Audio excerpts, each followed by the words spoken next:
Hey, as I pull my microphone over here.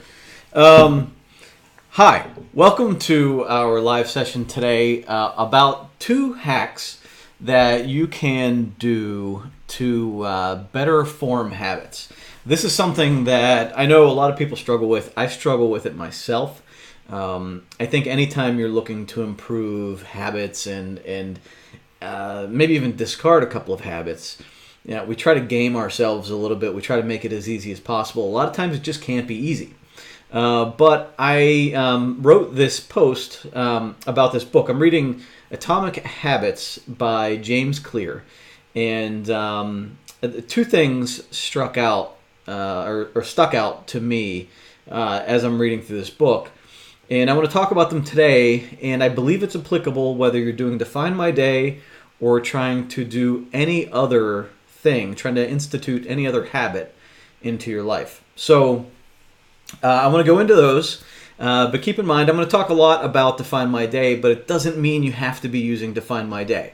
You can be doing anything, trying to implement any habit in your life, but these things I think are crucial. I think they're both things that I've done myself. And the first one here, I'm actually upset with myself because it's one that I've used a lot, but I never really told anybody about it because it was so natural for me and it was a game I was playing with myself. So he calls it temptation bundling. And this first one here, it's basically, it's like a dopamine hack almost, where you're trying to bundle this habit you're trying to create with something that you already enjoy. So you might if you don't want to read in the morning, like read a good book, like I'm reading Atomic Habits, right? Maybe you bundle it with your coffee.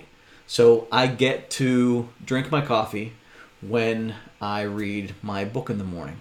I've been a little bit more harsh with myself. I have done it in a way that I kind of bargain with myself, and this is what I've called it, bargaining with myself. So for me, as part of Define My Day, and let me go to a blank page here. As part of Define My Day, if you can see it, it's a little bright.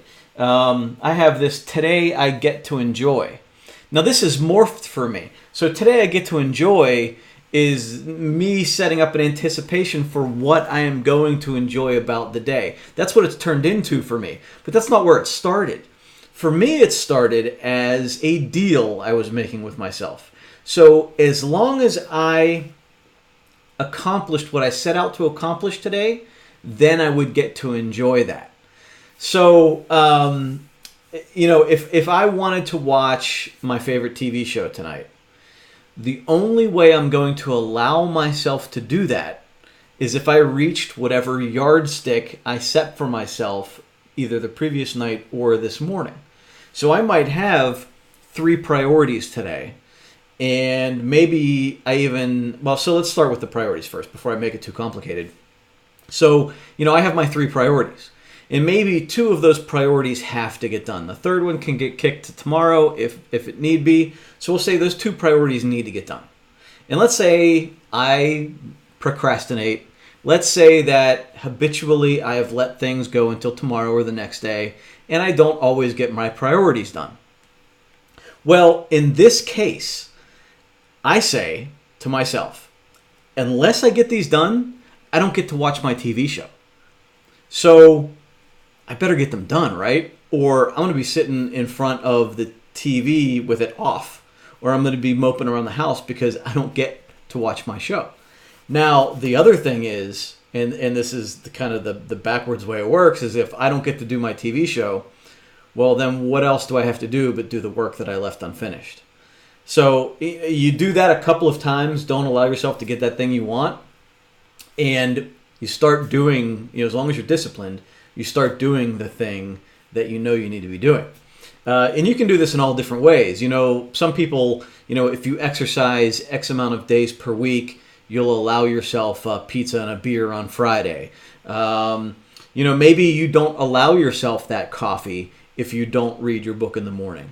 What are some other ones that I've used? Oh, so if I don't wake up on time, I don't get to go on social media today. How hard would that be? Do you think, as long as you kept yourself to that deal, right? As long as you upheld that agreement to yourself, how likely are you to get out of bed if you know that if you say to yourself, I can't get on social media today if I don't wake up at the designated time I said I'm going to wake up? This tool, as long as you uphold that agreement with yourself, this is an amazing way to really get habits moving.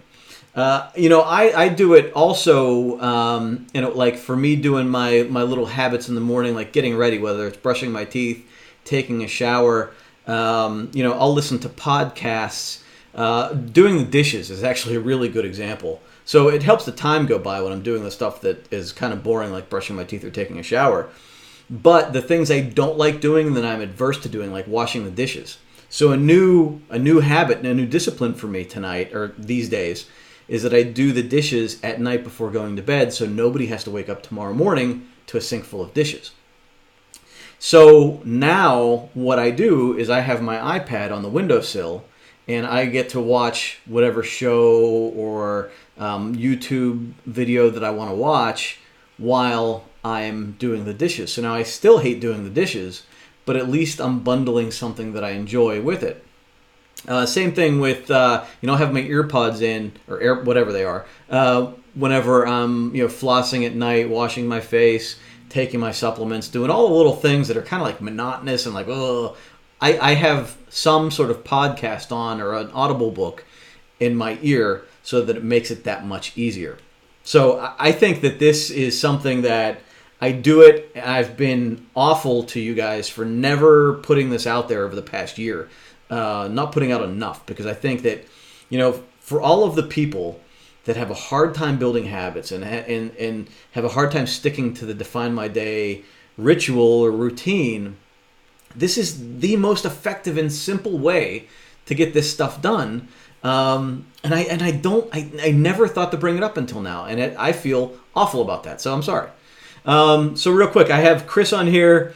So you read my email about it. Yeah, so I hope you like the email. I got a lot of response on that email, so I wanted to get on here and talk about it. And I actually got a really good email. So with me, I have almost a parental tone with myself. So I say, to myself, look, if I don't wake up on time, I don't get to go on social media. So it's kind of the way I talk to my kids. Like, if you don't do this, then you're not going to be able to do this. So I have that tone with myself. This person said that she has the tone of, when I do this, I get to do this. So you're saying that I expect that I am going to get this done. A little shift in tone, a little shift in perspective, those little semantics work. It depends on how you speak to yourself. I relayed a story yesterday. I one of my affirmations for myself is, I am the best husband and father. Am I the best husband and father? No. I'm sure there's somebody killing it and they're doing better than me. But for me, that's what I'm always striving to be, right? So while it's unrealistic, right? Like, nobody's going to vote me best husband or father. I guarantee it. But, it's that sense that the way I'm speaking to myself, in that, as I set upon my day, I'm going to be the best husband and father I can be today, right? And as I'm doing something that is in opposition to that, I can say to myself, nope, you're the best husband and father. This isn't the best husband and father kind of thing you're doing right now. So that's just the way I speak to myself. Somebody else might do it a different way. So if you don't agree with exactly how I'm phrasing it, you can change it to fit you, as long as it's effective for you. Emma, yeah, affirmations make it real. Man, I'll tell you what, they're hokey. I know for a lot of people, and you're not going to sit in the mirror and tell yourself that gosh darn it, everybody loves you, right? But affirmations, man, if you word them right, if you word them in a way that's compatible for you, they're training your brain, right? You're just focusing on what's most important for you. For me, my affirmations are almost like a mission statement. And if you look at them that way, it changes your perspective on things. It gives you that little bit of extra focus on how you go about your day. Chris says you're going to pass along. Oh, love these. Thank you. Going to pass along to my adult daughter who can't seem to get up early enough to get her and her daughter ready in the mornings. Snapchat, LOL. I'm telling you, I know. So in the way I work it out, I've noticed that this week I am 4 for 4 with waking up at 5 o'clock in the morning. And the way I do it, so I really always want to hit snooze. But the way I do it, instead of hitting snooze, because I have to pick up my phone to snooze it, I instead swipe up and go to Instagram. And so I give myself 10 minutes of Instagram instead of 8 minutes of snooze. And so by the time 5:10 rolls around, I've engaged my brain on what's going on, and now I am awake rather than just trying to roll out of bed again. So, any way you can game it, game your system so that you can build these habits, just do it, right? But yeah, you have to hold yourself to it, Chris. Tell her she has to hold herself to it. If you make that deal, if you make that bargain, there's no slipping up on that.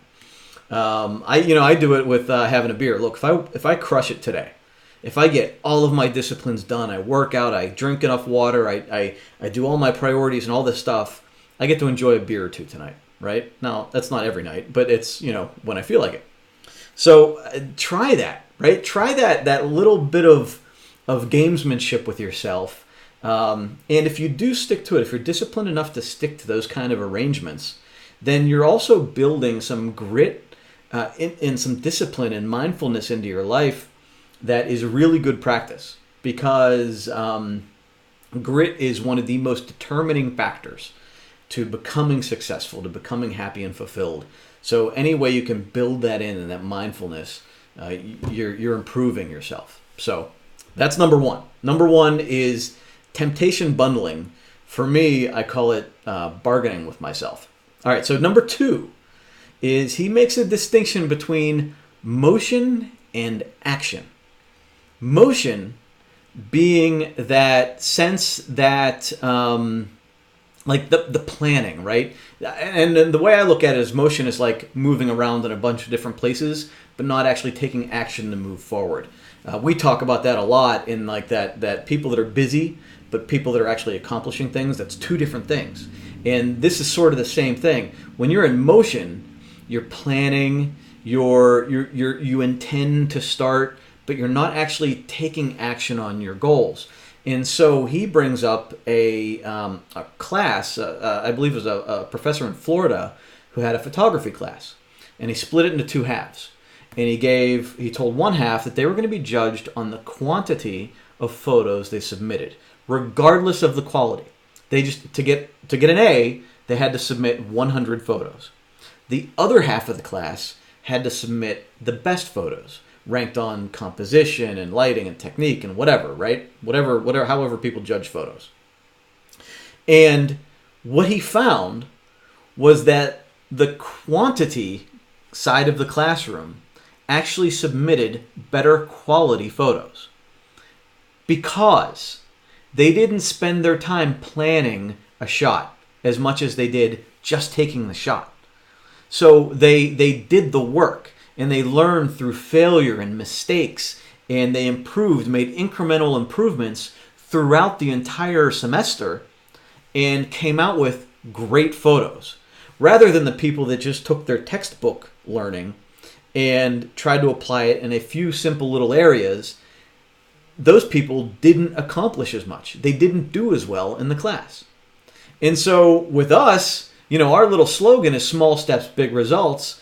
Anytime somebody tells me they're staring at Define My Day and they can't get started, just start, right? I get an email a few times a week where people are saying, I don't know where to begin. I don't know what to write. I don't want to do it wrong. You can't do it wrong. You learn as you go. And if you wait for that perfect time, it's not going to happen. There's always going to be something else coming up. There's always going to be something more important, something more time sensitive. This is something that it's just that exploration of yourself, of your priorities, of how they make you feel when you accomplish something, when you don't accomplish something.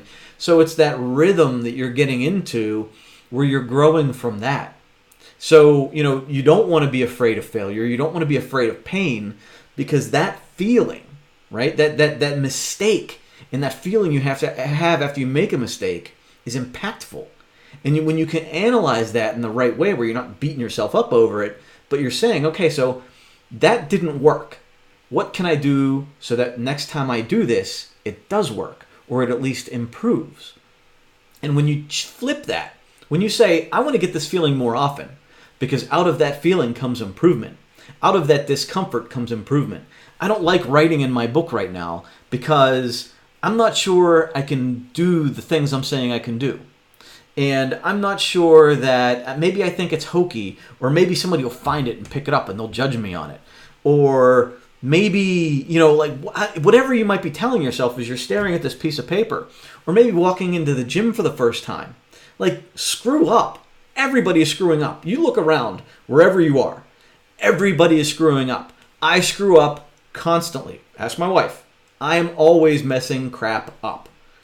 But it's what you do with it, right? I've done stuff that I still like. Every so often I get lost in a thought process or a chain of thoughts in the shower. And I will think to something I did 10 or 15 years ago. And I still get like queasy thinking like, how could I do that, right? Like, that stuff happens. But it's where you go from there. Like, do you just avoid ever being embarrassed again? Or do you say, well, okay, so that was really dumb, or that didn't work out very well. So how do I get to where I want to go on the other side of that, knowing that I might still feel that way, but what changes do I have to make to try to get there, right? We do it in business all the time. We make mistakes in business and we have to adjust and try to re-implement it. No business survives by being afraid to make mistakes, or when they make a mistake, saying, you know what, I quit, right? It just doesn't happen. Your business is going to fail. And that's the same way we have to approach life, right? We can't just be less of ourselves because we're afraid of that feeling. So take the action, look forward to that feeling, because that's where the learning experience comes from. And don't get stuck in that like planning phase. Don't get stuck in that intend to phase. Get out there and do it.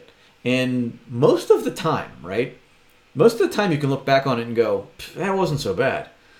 Sometimes, it's going to be like, oh God, that hurt, right? And that stuff makes a mark. It leaves a mark, and it's a little, scary. But look forward to it. There's learning, immense learning that comes from that stuff. So, that's my thing today. I love these two concepts.